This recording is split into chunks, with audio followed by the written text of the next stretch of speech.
Onorevole Batten, prego. Mr. Batten. It's on now. You're on. Thank you, Mr. President. I've got a point of order, please, under Rule 22, and in particular Rule 5.4 and 38, regarding the rights and freedoms of MEPs and our rights to information. On Wednesday, the 8th of November, I was one of a small group of UK MEPs asked to meet the UK House of Commons EU Exiting Committee. We were going to have a short meeting, but that was cut even shorter when Mr. Verhofstadt refused to enter the room until the other UK MEPs had left. Mr. Hilary Benn, the chairman of the committee, reluctantly had to ask us to leave. The behaviour of Mr. Verhofstadt contravened the rules I quoted and was deliberately obstructive for an exchange of views between MEPs and UK MPs. Now, I would like to ask you, I'm going to write to you separately, but I would like you to ask you to take steps to have Mr. Verhofstadt removed as the Parliament representative in the Brexit negotiations and replaced by somebody impartial. Thank you. Onorevole Corbett. Mr. Corbett. Mr. President,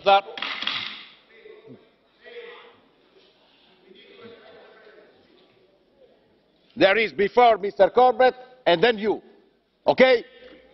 Silence, please. You have the floor.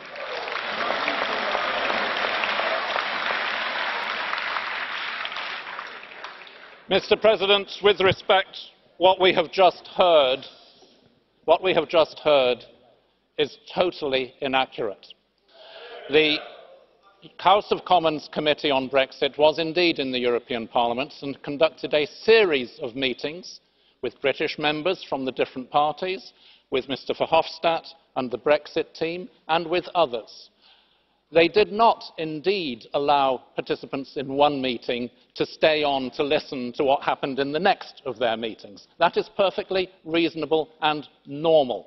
To complain that Mr. Batten could not stay on for the next one of their meetings is distorting what was actually at stake. What happened was perfectly normal, proper practice, decided by the House of Commons, which they pretend to respect the sovereignty of, and clearly have no respect whatsoever for the workings of the House of Commons. Thank you.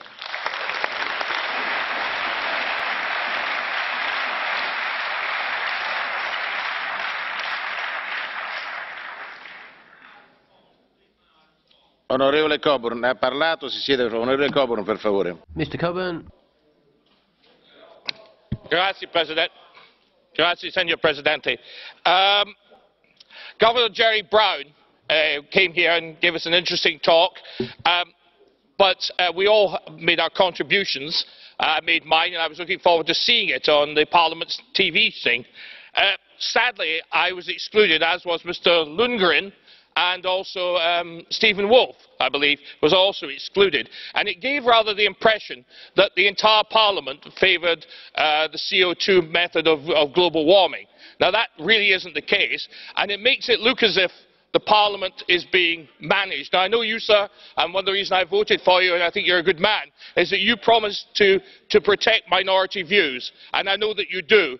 Perhaps you haven't seen this, but it's bad if they put out propaganda that doesn't look as if it represents all the views, sir. So I'd like to bring that to your attention.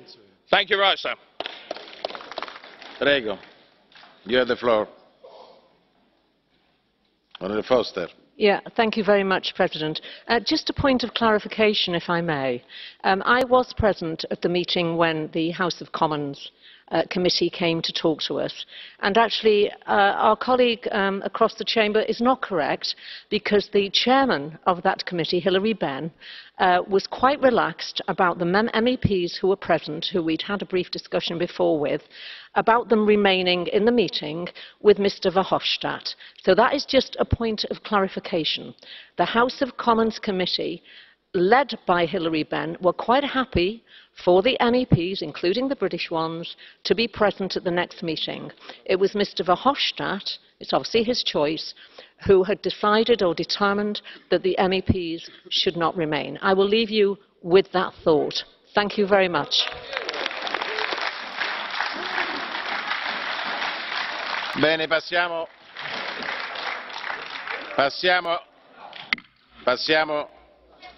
alle votazioni, non dobbiamo fare un... Okay, let's move on to the votes. I don't really want to have a whole debate on what's happened. Please. We can't have a debate on this. I've understood what the issue is. There's no point talking about it. If it's something else... Please. Thank you, Mr. President. It's point of order under Rule 38.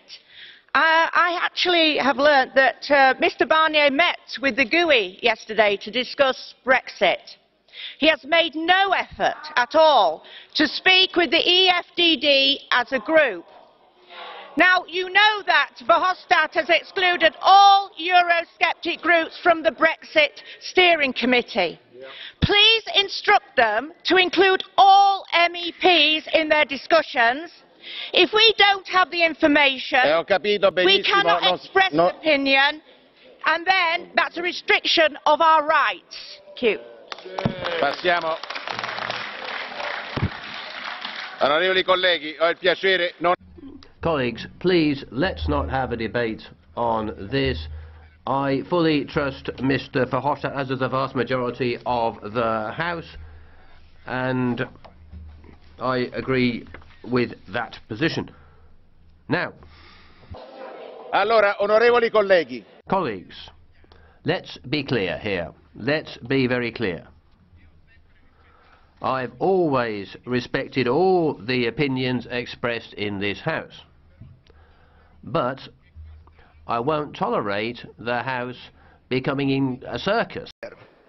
Therefore, I think the European Union must be destroyed.